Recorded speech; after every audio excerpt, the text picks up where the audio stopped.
Radio ready ભાઈ કેમ છો જય પુત્રા દાદા મિત્રો મુઝફ્ફરપુર તળી છે યાત્રાઓ હાલીને આવે છે 25 જણા આવે છે એના માટે અમે રસોઈ બનાવી છે બધા અમારે જો રસોઈ પ્રતાપભાઈ જો તમે પૂરીનો ડીશ લઈને ઉભા નીતિનભાઈ ભેડા ઓર્ડર દેજો નીતિનભાઈ ભેડા જો જારે પૂરી કાઢે છે ઓર્ડર દેજો લઈ લઈને પૂરી તળીએ છીએ ભાઈ તમે બધા કોઈ પણ નીકળો તમારો મિત્ર સર્કલ હોય કોઈ તમે પણ નીકળો તો અમારે અનક્ષેત્રે આવો પ્રસાદ દાદાનો લ્યો અમારા હાથથી પહેલા તો એકવાર ટેસ્ટ કરો ખાઓ અમારું બધું મિત્ર સર્કલ ગ્રુપ બનાવે એને હાથને તો તમે જમીને જાઓ અમારે કંદો અહીંયા સામીભાઈ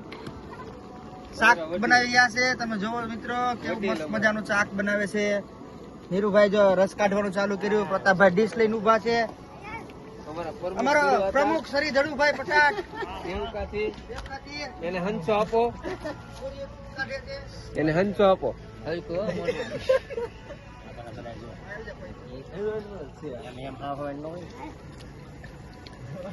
હાલો ભાઈ જય ભૂતરા દાદા મજામાં જો આવી સેવા કરીએ છીએ બધા અમારું ગ્રુપ ભૂતરા દાદા યુવા ગ્રુપ અમારે દડુવતા અને અમારા બીદલભાઈ ને ભરતભાઈ ને અમારા ડોક્ટર સાહેબ ને મહેતા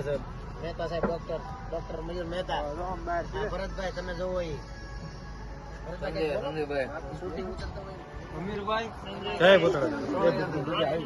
અમીરભાઈ અમારે 10 દિવસ ફૂલ સેવા હોય અમીરભાઈ સતત સેવા 10 દિવસમાં 24 કલાક હાજરી આપવા વાળો માણસ અમારે અમીરભાઈ મારો નાનો ભાઈ ગ્રુપમાં નાના આવતી ભાઈ છે ભાઈ છે ભાઈ જ કેવાય બીજું શું કેવાય એ હેવેણ કોને કે મોટો ભાઈ છે પૂરીનો પહેલો ઘાણવો નીકળી ગયો બીજો ઘાણવો ચાલુ છે એક પૂરીનું બાઉલ ભરાઈ રહ્યું છે મારા સામીભાઈ નું શાક અડધું પાકી ગયું છે મિક્સ સબ્જી બનાવ્યું છે સામીભાઈ વઘાણી ઓછી નાખજો સામીભાઈ શાકનો કલર કેમ આવ્યો શાકનો કલર છે પીળો લાલ કલર આવવો જોઈએ થોડોક નાખો ભભરાવો થોડું અમારે સ્વામીભાઈ રસોઈયા કઈ ઘટે નહીં 24 કલાક સેવા કઈ ઘટે નહીં મારે સ્વામીભાઈ 24 કલાક જયારે અડધી રાતે 3 વાગ્યા સ્વામીભાઈ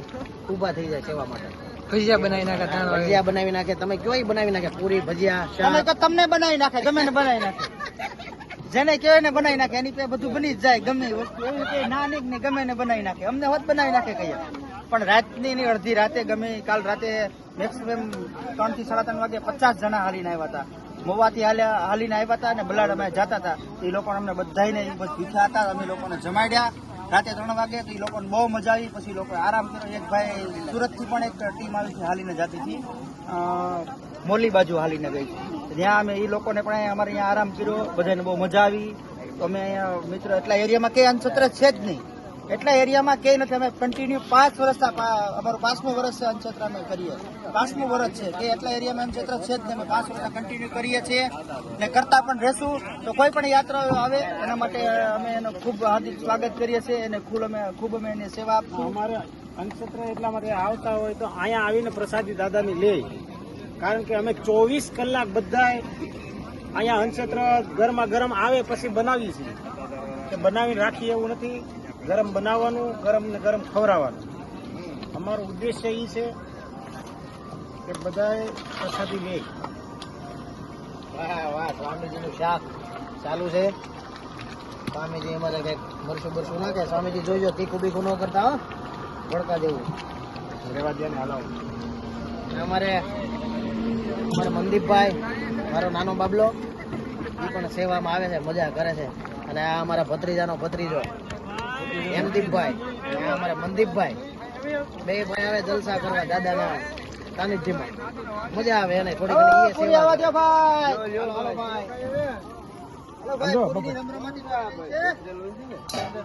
લાવો મારું છે બધું એ ઓલી કરતા હતા કે બસ લે ભાઈ સંજય નીરુ બધા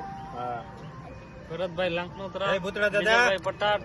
મનોહરભાઈ પટાટ સંજયભાઈ ગોહિલ ઢોળિયાના ધણી દડુભાઈ એ તો ગીત ગોઠવા હે ને ગીત ગોઠવા આજે પેલે ઈ આવશે હોય જાય એટલે તો પછી એવું નહીં કરતો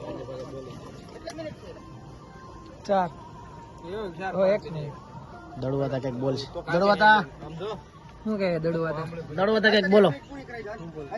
કઈક બોલો. હવે મિત્રો અમારા બીજા પણ ગ્રુપના મેમ્બરો બેઠા છે બહાર આરામમાં. કરાવું આ અમારું અન્નક્ષેત્ર દાદાની ધજા.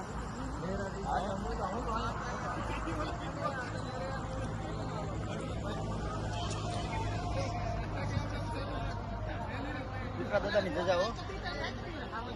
પવન બેહી ગયો છે અત્યારે તો ધજા બેહી ગઈ છે. ધજા તમે જો મિત્રો કવડી મોટી ધજા દાદાના નામથી ફરકે છે. 24 કલાક ફરકે છે. અન્નક્ષેત્ર 24 કલાક ચાલુ રહેશે દાદાના નામ ઉપર. 24 કલાક અમે ગમે ત્યારે આવે યાત્રા હાલીને ગરમા ગરમ જમાડીએ છીએ. એના ગરમ પાણીથી પગ ધોવરાઈ દઈએ છીએ. એને બામનો માલિશ કરી દઈએ છીએ. એકદમ રિલેક્સ થાય પછી એને ચા પાણી નાસ્તો કરાવીને મોકલીએ છીએ. જેને જમવું એને જમાડીએ છીએ. ગરમા ગરમ ભજીયાનો નાસ્તો કરાવીએ છીએ ને બધું એને એકદમ રિલેક્સ થાય પછી મોકલીએ છીએ. બધાએ જે કોઈ આવે એ ખુશ થઈને જાય છે. એવું નહીં કે કોઈ નારાજ દાદાના સાનિધ્યમાં કોઈ નારાજ હોય જ નહીં ને કોઈ નારાજ થાય જ નહીં. એકદમ બધા રિલેક્સ થાય અને આરામથી જાય. અને જે કોઈ આવતા હોય એમને માટે અમે 24 કલાક બેઠા છે. 24 કલાક અન્નક્ષેત્ર અમારું ચાલુ છે અહીંયા. એના માટે અમે હાર્દિક સ્વાગત કરીએ. જે કોઈ આવતો યાત્રીઓ એના માટે જય ગુજરાત જય.